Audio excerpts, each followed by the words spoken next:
Megastar Chiranjeevi గారికి Guinness book of world రికార్డ్స్‌లో చోటు దక్కిందనమాట.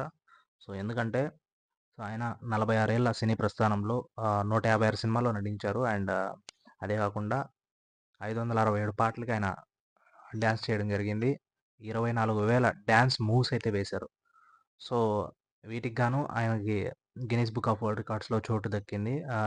Guinness book of world records గుర్తించి మెగాస్టార్ చిరంజీవి గారికి ఈరోజు Bollywood star hero Aamir Khan చేతుల మీదుగా Guinness book of world records సర్టిఫికేట్‌ని అయితే మెగాస్టార్ చిరంజీవి గారికి అయితే అందజేయడం అయితే జరిగింది.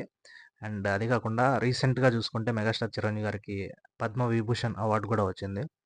సో, నిజంగా మెగా ప్రౌడ్ ఇయర్‌గా చెప్పుకోవచ్చు ఈ ఇయర్. మెగా ఫ్యామిలీలో చాలా బిగ్ అచీవ్సే జరిగాయి.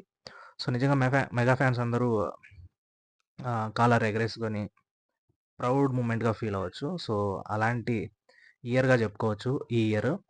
సో, మెగాస్టార్ చిరంజీవి గారికి గిన్నిస్ బుక్ ఆఫ్ వరల్డ్ రికార్డ్స్‌లో చోటు దక్కడం గురించి మీరేమనుకుంటారు? కింద కామెంట్ సెక్షన్‌లో కామెంట్ చేయండి. ఈ వీడియోని లైక్ చేసి మన ఛానల్‌ని సబ్స్క్రైబ్ చేసుకోండి. Thanks for watching this video.